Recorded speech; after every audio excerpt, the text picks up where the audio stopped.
नमस्कार। क्या आपको भी किडनी स्टोन्स डायग्नोज हुए हैं और आप भी पीसीएनएल, मिनी पर्क या मिनी पीसीएनएल के लिए जाने वाले हैं और आपको दिमाग में एक डाउट है कि क्या इस प्रोसीजर के बाद किडनी स्टोन्स सारे निकल जाते हैं या कुछ स्टोन्स बच जाते हैं?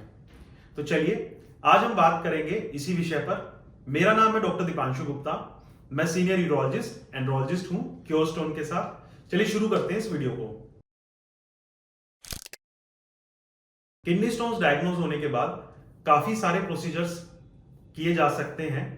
उनमें से सबसे कॉमनली डन प्रोसीजर है RIRS और पीसीएनएल। तो पीसीएनएल यूजुअली जो हम बताते हैं वो 25 mm से ऊपर के स्टोन्स के लिए पीसीएनएल या मिनी पर्क को किया जाता है। इसमें कमर से एक छोटा सा कट लगाकर एक पतली सी दूरबीन को किडनी तक पहुंचाया जाता है। वहीं से ही फिर स्टोन्स को तोड़ तोड़ के निकाला जाता है। तो इसे हम पीसीएनएल बोलते हैं या मिनी पर्क बोलते हैं। अब बात करते हैं कि काफी पेशेंट्स का ये सवाल रहता है कि क्या इसमें सारे स्टोन्स निकल जाते हैं या नहीं निकल पाते हैं।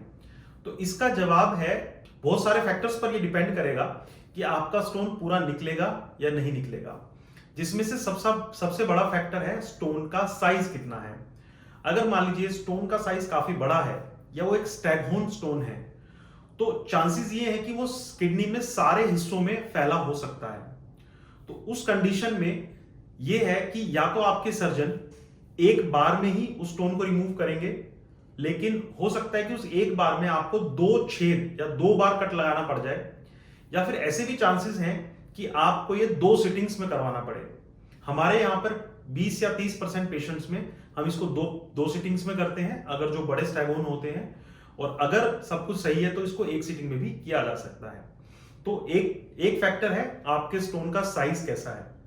दूसरा फैक्टर है स्टोन्स अगर साइज कम है तो कितने स्टोन्स हैं और वो किडनी में कितने हिस्सों में फैले हुए हैं। अगर मान लीजिए कि एक स्टोन आपका अपर कैलिक्स में है, अपर पोर्शन में है, और एक आपका मिडिल पोर्शन में है, तो पीसीएनएल में क्योंकि रिजिड स्कोप होता है, एक डंडे के जैसा स्कोप होता है, तो उसमें हम सुपीरियर से मिडल में पूरा घुमा के नहीं लेकर आ सकते हैं। तो उस कंडीशन में या तो हमको 2 बार पंचर करना पड़ेगा, 2 बार हमको कट लगाना पड़ेगा, या फिर हमको अलग अलग सिटिंग में भी करना पड़ सकता है। तो दूसरा फैक्टर है कि स्टोन्स की लोकेशन क्या है। तीसरा फैक्टर है कि जिस समय पे उस प्रोसीजर को किया जा रहा है पेशेंट की उस समय पे कंडीशन कैसी है ऑपरेशन करते समय, कि पेशेंट की कोई हार्ट की समस्या तो नहीं है, कोई डायबिटीज या कोई भी अन्य समस्या ऐसी नहीं है जिसकी वजह से वो एक हाई रिस्क सर्जरी बन जाती है। अगर हाई रिस्क सर्जरी रहती है तो हमको ये बहुत जल्दी करके इसको बाहर आना पड़ता है। तो उस कंडीशन में ऐसा हो सकता है कि स्टोन्स कुछ बच सकते हैं जिन्हें हम या तो अगली बार निकलवा सकते हैं या उसी समय पे RIRS से हम करवा सकते हैं।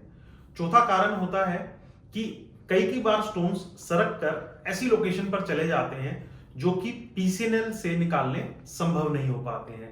तो ऐसी कंडीशंस में भी स्टोन बचा हुआ रह सकता है। बट ऐसा देखा गया है कि अगर आप एक हाई वॉल्यूम सेंटर पर जाते हैं या एक एक्सपीरियंस सर्जन से इसको कराते हैं तो 95% चांस यही है कि आपके सारे स्टोन्स रिमूव हो जाएंगे और 5% चांस ये है कि कोई स्टोन आपका बच जाएगा। ये डिपेंड करेगा कि आपके सर्जन की एक्सपर्टीज कितनी है, आप किस सेंटर पर करवा रहे हैं, उनको कितना एक्सपीरियंस है। तो मैं उम्मीद करता हूं कि इस टॉपिक के बारे में आप समझ चुके होंगे। ये जो जानकारी आपको दी जा रही है ये सारे पेशेंट्स पे लागू नहीं है, क्योंकि मेडिकल फील्ड में अलग अलग सिनेरियोज हो सकते हैं। तो अपनी स्पेशलाइज्ड ट्रीटमेंट के लिए अपने यूरोलॉजिस्ट से मिलें और जानें कि आपके केस में क्या चीज पॉसिबल है।